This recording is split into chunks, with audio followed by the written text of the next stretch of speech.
ఓం నమో భగవతే రుద్రాయ.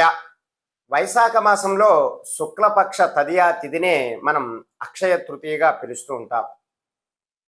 అక్షయ తృతీయ రోజునాడు ఒక ప్రత్యేకమైనటువంటి అక్షయ పాత్రను గనక మనం తయారు చేసుకున్నాము అంటే ఖచ్చితంగా మనకి ఉన్నటువంటి ఆర్థిక పరమైనటువంటి సమస్యలన్నీ కూడా తొలగిపోయే అవకాశాలు ఉంటాయి. సాధారణంగా అక్షయ తృతీయ రోజునాడు బంగారం కొనాలి అని అందరూ కూడా అంటూ ఉంటారు. బంగారము కన్నా మనము మన ఇంట్లోనే అక్షయ పాత్రను ఏర్పాటు చేసుకోవాలి. అక్షయ పాత్ర ద్వారా మనకి ధనం అనేటటువంటిది లోటు లేకుండా ప్రతి నిత్యము కూడా మనకి అవసరమైనటువంటి ధనమంతా కూడా లభించాలి అంటే అక్షయ తృతీయ నాడు ఈ అక్షయ పాత్రను ఏర్పాటు చేసుకోవాలి. ఈ అక్షయ పాత్రలో మనము తెచ్చినటువంటి ధనమునంతా కూడా అందులో ఉంచి మరలా ఆ ధనమును మనం ఖర్చు పెట్టుకున్నట్లయితే మనకి ధనానికి లోటు లేకుండా ఉంటుంది. అయితే ఈ యొక్క అక్షయ పాత్రను మీరు ఎప్పుడు తయారు చేసుకోవాలి? 20 ఏప్రిల్ 2026 ఉదయం 5 గంటల 30 నిమిషముల నుండి 7 గంటల మధ్య ప్రాంతంలో ఈ అక్షయ పాత్రను తయారు చేసుకోవాలి. దీనికి కావలసినటువంటి పదార్థములు ప్రధానముగా ఒక చిన్నపాటి మట్టి కుండను తీసుకోవాలి. ఈ మట్టి కుండకు చుట్టూ కూడా పసుపును రాసి గంధము బొట్టు కుంకుమ బొట్టును కూడా అలంకరించాలి. అలంకరించిన తరువాత ఈ మట్టి కుండకు పైన సరిపడేటటువంటి ఒక మూతను కూడా ఏర్పాటు చేసుకోవాలి. ఇప్పుడు ఈ మట్టి కుండలో కొన్ని ప్రత్యేకమైనటువంటి ద్రవ్యాలతో నింపి మనకి ధనమును ఆకర్షించేటటువంటి పదార్థాలన్నింటినీ కూడా ఇందులో ఉంచాలి. ఆ పదార్థాలు ఏమిటంటే ముందుగా మీరు ఈ మట్టి కుండకి చక్కగా అలంకారం చేసిన తరువాత దానిలో సగానికి పైగా రాళ్ల ఉప్పును వేయాలి. రాళ్ల ఉప్పును వేసిన తరువాత దానిలోనే మీరు 3 పసుపు కొమ్ములను వేయాలి. అలాగే కొద్దిపాటి పచ్చకర్పూరాన్ని వేయాలి. అలాగే కొంచెం కుంకుమను వేయాలి. కొంచెం జవ్వాదిని కూడా వేయాలి. 5 యాలకులు 5 లవంగాలను కూడా వేయాలి. 3 గోమతి చక్రాలు, 4 తామర గింజలు, అలాగే పసుపు గవ్వలు 3 వేయాలి.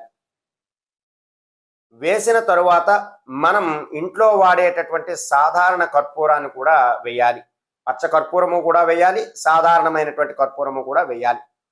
ఇవన్నీ కూడా వేసిన తరువాత ఒక ఎర్రటి క్లాత్ను తీసుకోవాలి. ఒక చిన్న ఎర్రటి క్లాత్ను తీసుకుని దానిలో 5 నాణెములను వేయాలి.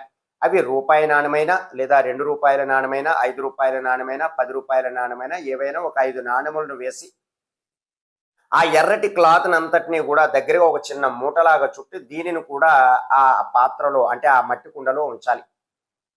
ఇలా వీటన్నిటినీ కూడా మీరు ఈశాన్య భాగంలో ముందుగా ఈ యొక్క సమయం చెప్పాము కదా, ఉదయం 5 గంటల 30 నిమిషముల నుండి 7 గంటల మధ్య ప్రాంతంలో ఈ యొక్క అక్షయ పాత్రనంతటినీ కూడా మీ యొక్క పూజా మందిరంలో ఉంచాలి. ఉంచిన తరువాత దానిపైన మీరు కొద్దిపాటి కుంకుమతో అర్చన చేస్తూ ఉండాలి. అమ్మవారి యొక్క లక్ష్మీ అష్టోత్తర శతనామావళితో పూజ చేస్తూ ఉండాలి. చేసిన తరువాత సుగంధభరితమైనటువంటి ధూపాన్ని చూపించాలి. చూపించిన తరువాత అమ్మవారికి క్షీరాన్న నైవేద్యాన్ని అంతా కూడా ప్రసాదముగా తయారు చేసి ఆ యొక్క పాత్రకి మీరు నైవేద్యాన్ని చూపించాలి. అలా చూపించిన తరువాత ఆ హారతిని కూడా ఇచ్చి ఆ యొక్క అక్షయ పాత్రను అంతటినీ కూడా మీరు ఎక్కడైతే ధనము దాచుకుంటారో ఆ ప్రదేశంలో ఉంచుకోవాలి. మీరు ఎప్పుడైనా సరే మీరు ధనము ఇంటికి తెచ్చుకుంటున్నటువంటి సమయంలో ఆ ధనమునంతటినీ కూడా ఆ అక్షయ పాత్రలో శుక్రవారం నాడు ఉంచాలి. ప్రతి శుక్రవారము కూడా దానిలో చిన్న నోటైనా పెద్ద నోటైనా సరే చిల్లర పైసలైనా సరే ఉంచి మంగళవారం నాడు ఆ యొక్క పదార్థాలు ఉంటాయి కదా, వాటన్నిటిలో ఉన్నటువంటి మీరు ఖర్చు పెట్టుకోవలసినటువంటి ఆ ధనమునంతటినీ కూడా తీసుకుని మీరు మంగళవారం నాడు ఖర్చుగా ఉపయోగించుకోవాలి. అలాగే ఈ యొక్క ఎప్పుడైనా ఈ యొక్క పాత్రలో మీకు రాళ్ల ఉప్పు క్రమము తగ్గినట్టు మీకు అనిపించినట్లయితే మరలా రాళ్ల ఉప్పుని కొంచెం మీరు ఉంచుకోవాలి.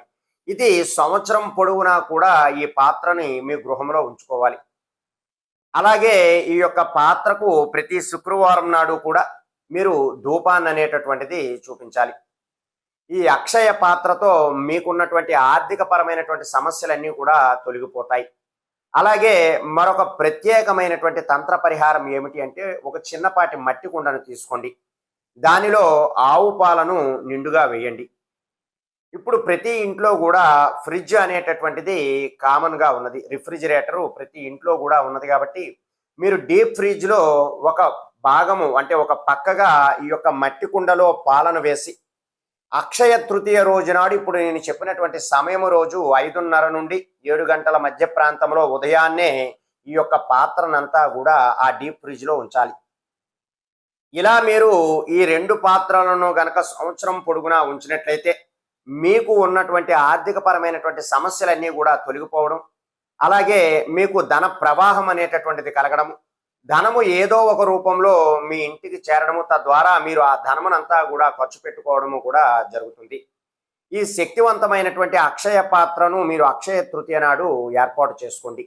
అలాగే మీ ఇంటికి అక్షయ తృతీయ నాడు కొత్త చీపురును, అలాగే రాళ్ళ ఉప్పు ప్యాకెట్టును, అలాగే మీరు అవకాశం ఉన్నవారు బంగారాన్ని కూడా కొనుక్కుని, అంటే కొత్త వస్తువులు ఏవైనా సరే కొనుక్కుని తెచ్చుకుని మీ గృహంలో ఉంచుకున్నా సరే, మీకున్నటువంటి ఆర్థిక పరమైనటువంటి సమస్యలన్నీ కూడా తొలగిపోయి అఖండ ధన సంపాదన కలిగేటటువంటి అవకాశాలు ఉంటాయి. కాబట్టి ఈ శక్తివంతమైనటువంటి పరిహారాలను ఆచరించి ఆర్థిక పరంగా ఎదిగి అమ్మవారి యొక్క అనుగ్రహం పొందడానికి ప్రయత్నం చేయండి. సర్వే జనా సుఖినో భవంతు. శుభం.